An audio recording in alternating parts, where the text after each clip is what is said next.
할렐루야. 5월 7일 토요일입니다. 오늘 본문은 룻기 4장 7절서부터 22절까지의 말씀입니다. 오늘 본문의 아무개로 등장하는 어느 무명씨는 손해가 있을까 하여 고엘의 권리를 포기합니다. 그러나 보아스는 아름다운 희생과 헌신의 마음으로 자신에게 주어진 기회를 능동적으로 부여잡습니다.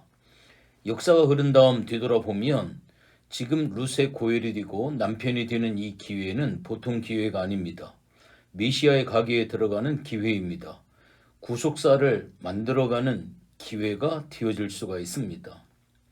룻기에서는 신명기와 조금 다르게 되어 있습니다만 고엘 책임을 거부하는 사람이 스스로 자기 신을 벗어 고엘 의무를 양도받은 사람에게 주는 것으로 되어 있습니다. 침을 뱉어 저주하지는 않았던 것 같습니다. 고엘 의무가 정이 부담이 되면 그것을 거부할 수 있는 자유가 있었고 사람들은 그것을 욕하거나 비난하지 않았습니다. 신명기보다 훨씬 성숙한 모습을 보이고 있습니다. 보아스는 룻의 프로포즈를 받고 고엘이 되어주겠다고 약속은 했지만 커다란 장애물이 있었습니다. 그러나 보아스는 이 장애를 잘 극복합니다. 고엘의 권리를 얻어냅니다. 선한 일에도 언제나 위기는 있습니다. 선한 일은 그 위기를 극복할 때 더욱 소중해지는 것입니다. 장애물 앞에 주저앉은 사람은 선한 약속의 땅을 얻을 수가 없습니다. 우리가 하나님의 일을 할 때 그것이 오히려 아무리 선한 일이고 하나님의 뜻이라 할지라도 장애가 있을 수 있습니다. 아니 오히려 그 장애는 우리의 믿음과 진실을 시험하는 것이기에 반드시 우리를 기다리고 있습니다. 오늘 이 선한 일 앞에 놓인 위기를 잘 극복하고 고엘의 의무를 양도받은 보아스는 재판의 마무리 작업을 합니다.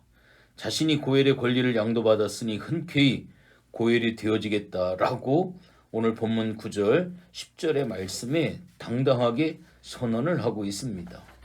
보아스의 이 선언으로 룻의 집에서 가슴 졸이며 애태우던 모든 문제가 통쾌하게 해결이 되었습니다. 걸림돌이 되었던 첫 번째 아무개가 고엘이 신발을 벗어던지고 스스로 물러나고 하나님이 준비한 헷세드의 사람 유력자 보아스가 룻의 남편이 되어 모든 것을 회복해 주겠다고 선언을 합니다. 이제 이밭 저밭을 떠돌아다니며 이삭을 줍지 않아도 되었습니다. 가난을 못 이겨 종으로 팔려갈 염려도 없습니다. 모압 여인 룻은 하나님의 나라의 시민권을 얻었습니다. 영원히 하나님 나라의 기업을 얻게 되었습니다. 완전히 자유인이 되었습니다. 이 얼마나 나오미와 룻에게 기쁜 소식이 되었을까요? 사단은 범죄한 인간을 율법의 끈으로 꽁꽁 묶어 인간은 자기 권리 안에 있다고 주장을 합니다. 예수님께서 십자가 위에서 죽음으로 이 죄의 값을 다 지불하셨습니다. 내가 다 이루었다. 내가 다 지불했다. 이제 우리는 더 이상 지옥으로 팔려가는 일은 없습니다. 사단의 나라에서 자유케 되었습니다. 우리는 하나님 나라 시민권을 얻었습니다. 하나님의 백성이 되었습니다. 이것이 바로 기쁜 소식, 바로 복음입니다. 예수 그리스도는 우리의 기업을 물어주시는 분, 나의 고엘이 되어주십니다. 나를 붙들고 있던 사단은 신발을 벗어던지고 도망을 갑니다. 사단, 너는 모든 권리를 상실했다. 떠나가라. 여러분을 묶고 있는 지옥의 권세, 질병과 실패, 죄와 유혹은 모두 힘을 잃었습니다. 권세를 잃었습니다. 여러분은 예수 그리스도의 신부가 되었습니다. 온전한 자유인이 되었습니다. 오늘 12절의 말씀에 오늘 본문의 말씀에 보면 보아스를 향한 축복은 더욱 돈독합니다.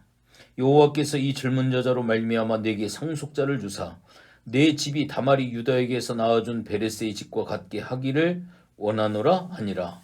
아멘. 드디어 모압 여인이란 말 대신 다른 이름을 얻었습니다. 룻을 다말과 비교하고 있습니다. 다말과 룻은 둘 다 이방 여인입니다. 둘 다 일찍 자식 없이 과부가 되었습니다. 바로 이 계대 결혼이라고 하는 이 법을 따라 결혼을 해야 하는데 마땅치가 않아 친족 결혼을 합니다. 두 사람 다 끊어질 위기에 처한 유다 지파 가문의 자식을 이어갈 거룩한 열망이 있었습니다.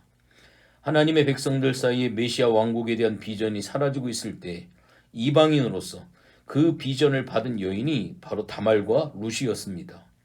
메시아의 족보를 이어가기 위해 당당히 제물이 되었던 여인이 다말과 룻이었습니다.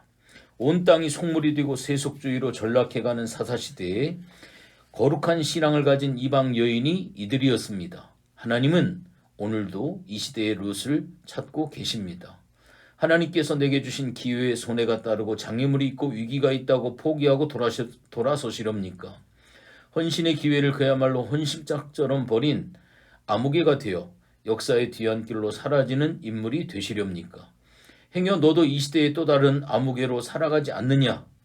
오늘 본문을 통해서 우리에게 묻고 있습니다. 특별히 13절의 말씀에 보면 이에 보아스가 룻을 맞이하여 아내로 삼고 그에게 들어갔더니 여호와께서 그에게 임신하게 하심으로 그가 아들을 낳은지라. 아멘. 나오미는 모압에서 남편과 두 아들을 잃었습니다. 그래서 가문이 끊어지게 되는 절망적인 상황을 맞이합니다. 아무런 희망이 없습니다.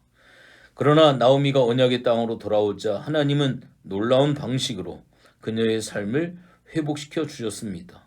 보아스를 통해 기업을 회복시켜 주셨을 뿐만 아니라 보아스와 롯을 통해 아들을 허락하셨습니다.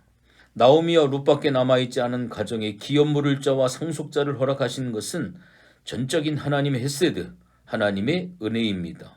앞이 완전히 막혀있던 나오미의 인생에 하나님이 길을 열어주신 것입니다. 하나님은 죄로 말미암아 사망에 빠져 아무런 소망이 없던 우리 인생을 회복시켜 주십니다. 누구든지 하나님의 언약 안으로 들어오기만 하면 하나님은 그 인생을 온전하게 회복시켜 주십니다. 아멘이시죠? 여호와께서 룻에게 아들을 주신 일은 나오미와 룻에게 뿐만 아니라 온 마을에 기쁘고 감격스러운 일이 되었습니다. 그래서 14절서부터 오늘 17절까지 말씀에 보면 하나님을 크게 찬송하고 태어난 아이를 축복합니다. 온전히 절망뿐이었던 나오미의 인생이 찬송과 축복이 가득한 인생으로 바뀝니다. 7 아들보다 귀한 며느리를 통해 생명의 회복자이며 노년의 보양자인 아이를 얻게 되었으니 얼마나 복된 인생이 된 것입니까? 죽은 두 아들을 가슴에 묻고 쓰린 눈물을 삼켜 했던 나오미가 이제 하나님이 귀한 며느리를 통해 주신 아기를 품에 안고 감격의 눈물을 흘리는 모습을 한번 상상해 보십시오. 하나님의 은혜는 그것으로 끝나지 않습니다. 여인들의 축복대로 그 아이의 이름을 오벳, 이스라엘 가운데 유명하게 만들어 주셨습니다. 다윗이 그의 손자로 태어나게 하심으로 왕조의 조상이 되게 하신 것입니다. 하나님이야말로 인생의 회복자, 생명의 회복자가 되십니다. 그분의 은혜를 입는 우리는 정말 복된 존재가 아닐 수가 없습니다. 마지막으로 이제 룻기의 대단원의 막을 내리는 4장 18절서부터 22절까지 말씀입니다.